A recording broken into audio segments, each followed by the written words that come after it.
Hello everyone, my name is Shambhavi and today we are going to discuss about two functions that are I and identity. So basically you heard that right, it is I and it is EYE.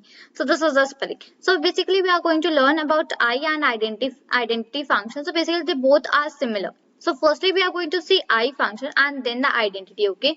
So now as you know, for saying any function before like using that, what we do is that we simply import our Numpy library because we are dealing with Numpy library this time. So we need to import that, right? So I would simply write import Numpy as np, right? And okay. Now what I will write, I will write help and in bracket I would give np dot. Firstly, I would use my I function, right? Simply I would write help and in bracket I will use numpy that is np dot I, right? Now quickly let me run that. Okay, so here we'll be getting, okay, done. Now let's see that what are the parameters, what are the values and all our things in this function, right? So just let me do it a little bit, okay. Okay, so this much is visible, I guess, yes, right. So now here we are going to see about this I function, right? So what we need to do is that, okay, so this I, we write it simply this EYE and in brackets and here we will pass some parameters. So first is n comma m is equal to none. Okay, so we will see that what is then k data type. Okay, data type is automatically float. So if you want to convert, you will do like d type is equal to int and order is equal to c. Okay.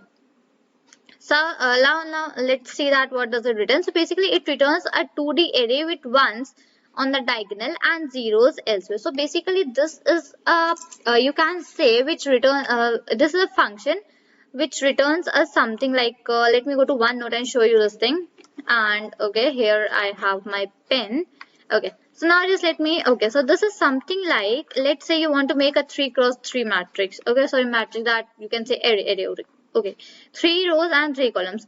So it will return you something 1 0 0 0 1 0 and 0 0 1. So basically it will return you an array something like which would be having these diagonals as 1 and rest other all numbers as 0.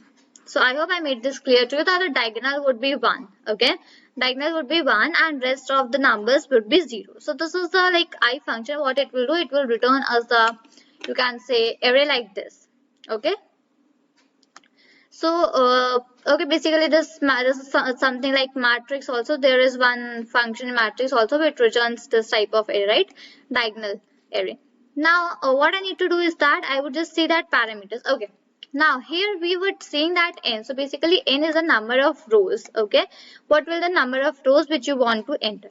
Then in m you will, what you will write, you will simply write the columns. If you want to write any column, you can do. Now, what is this k? Now, k is the index of the diagonal. So, this thing I will just explain you.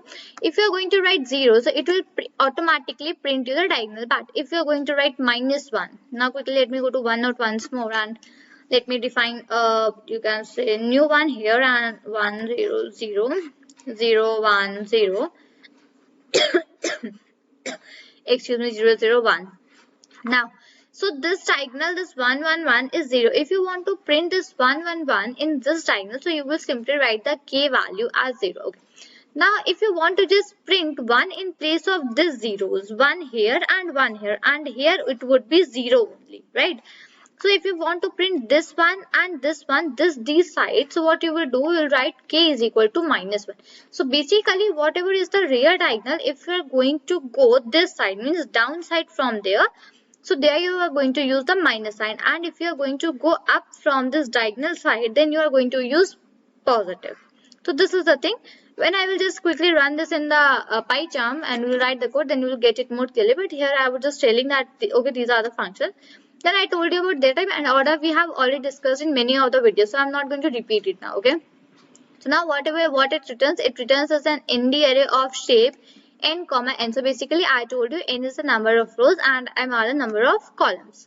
So basically this is something, okay, just see that it returns the array like this. So here what it is this, like diagonal, so is this one, but what it is returning, it is writing 1 1 this side.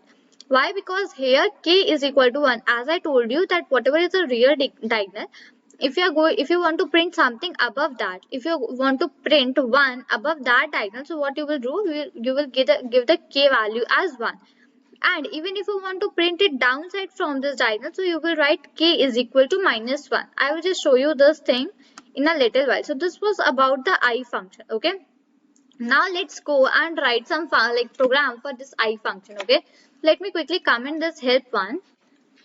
Okay, now what I'm going to do is that I would simply just take a variable. Let's say I have taken n, I will write np dot I, okay, and in bracket, let's say I want to pass, I simply pass 3 here. I simply passed number of rows, okay, because when we have just seen that number of columns in the help using that help function, so there it was written that like number of columns are optional. If you want to do, you can, otherwise no issues, okay. So simply I would write print a.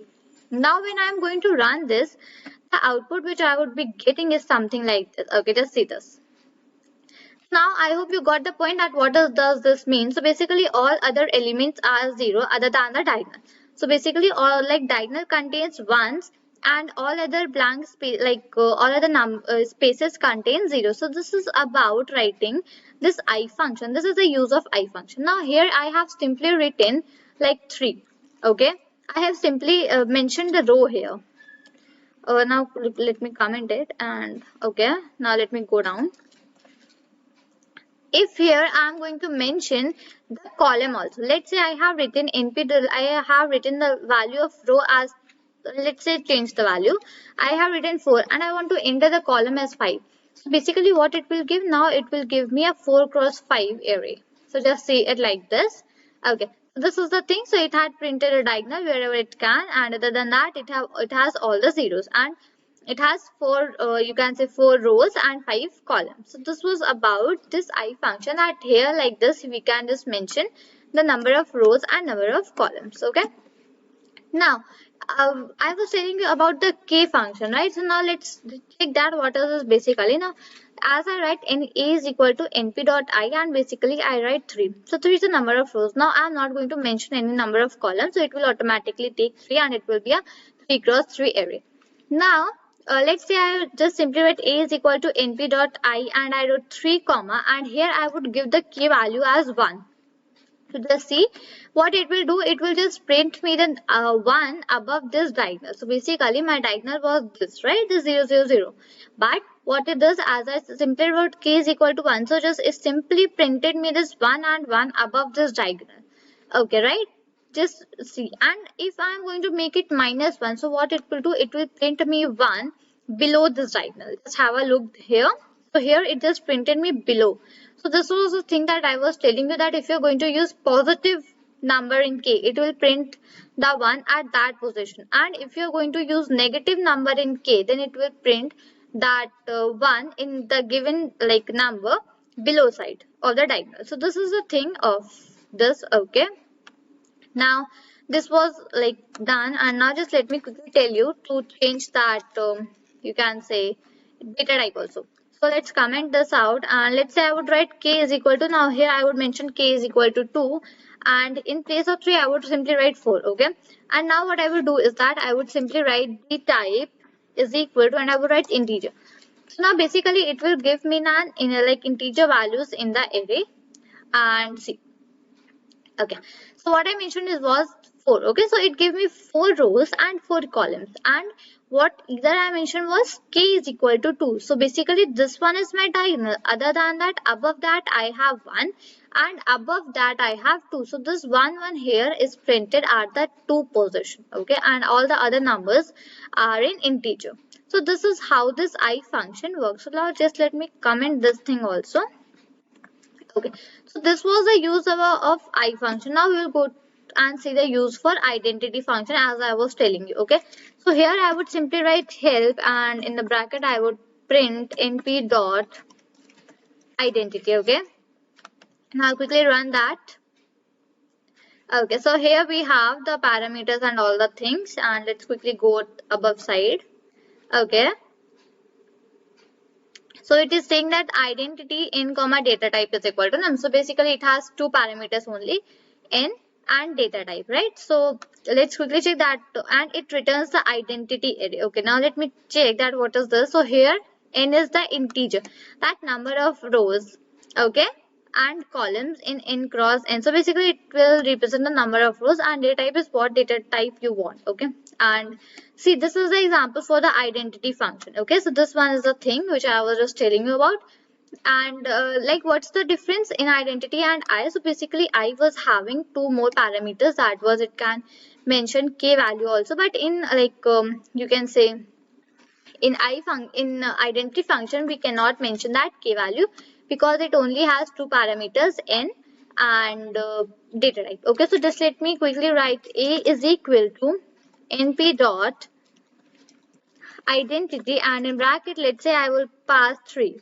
Okay, and I would simply pass 3 only, I would not do anything else.